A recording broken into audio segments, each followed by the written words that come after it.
Neuromarketing theory. It's a graphic design theory that few people even talk about or know, but today you're going to learn all about it. Before we look at examples, it's probably a good idea to look at what neuromarketing theory actually is. The word neuro relates to the human brain and its functions, and marketing is, well, marketing. Bring them together and we have a theory that actually talks about how design interacts with our brains and in marketing. It's a way for designers to better understand the human mind so that designs we make are more effective and ultimately just are better pieces of artwork.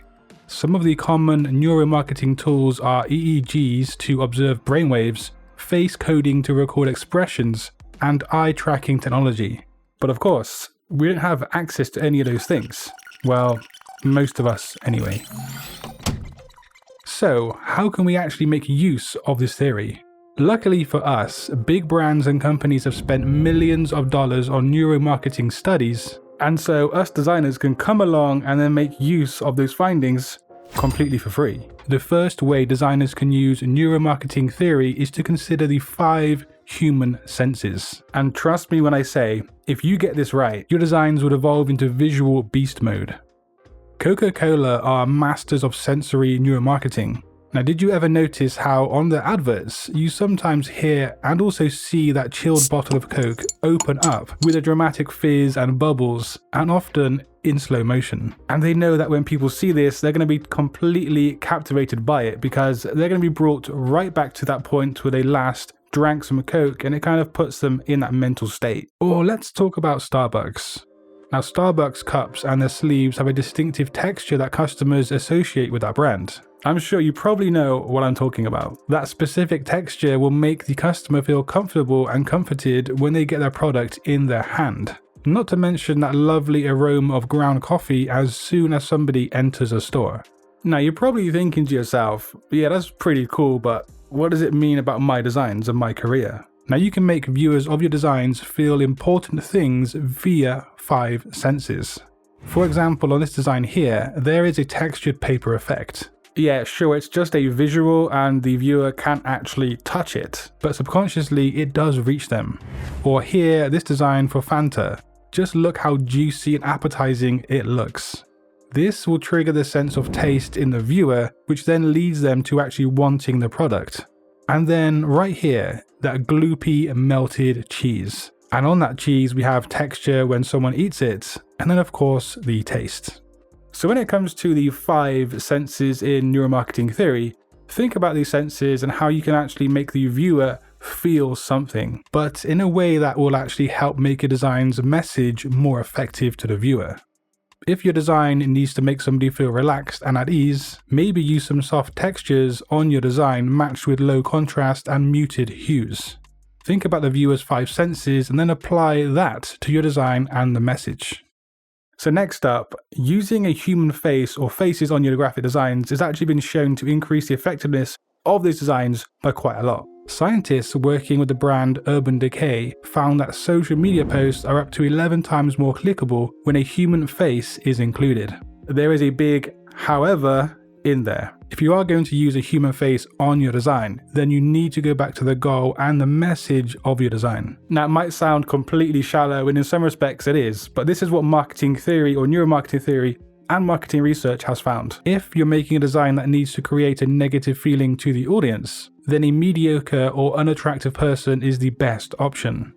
So here on this alcohol awareness design, the person looks tired, she's wearing no makeup, and she looks quite basic.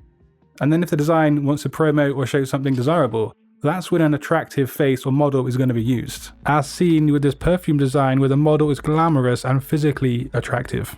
And yeah, this isn't my opinion, this is just hard data from neuromarketing theory and research. Now, you can also focus on having people showing emotions across their faces to get your message across to the viewer. Maybe smiling, shocked, scared, and so on.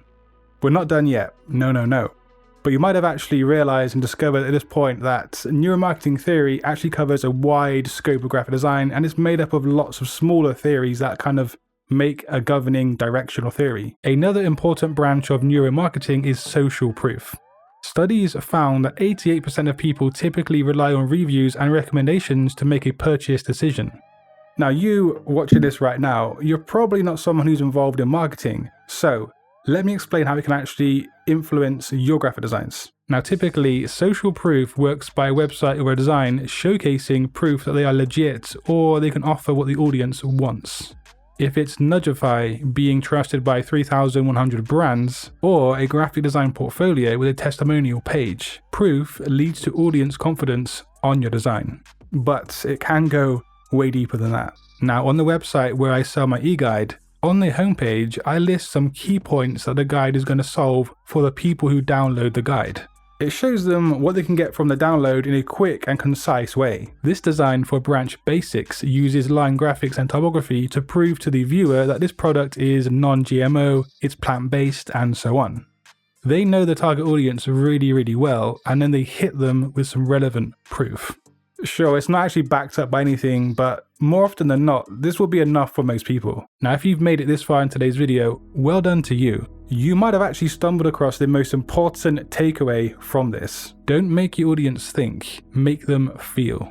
When people interact with design, they often make decisions with the primal part of their brain. It's the same gut feeling when you're looking for a new house and you instantly know in the first 10 seconds if it's right or not. Or how you make an opinion about someone after only having met them 3 seconds ago. To truly connect with your audience, you need to empathize with them on a deeper level. Don't make them think, make them feel. By designing for their primal brain, you can tap into their emotions and create an effective experience. So, when you're next designing something, remember to create artwork that makes them feel something. And make sure that something is relevant to your brief, your message, and your target audience. And if you can't quite work out what the message of your design should be, then just click the video on screen and you can learn all about it. And until next time guys, design your future today. Peace.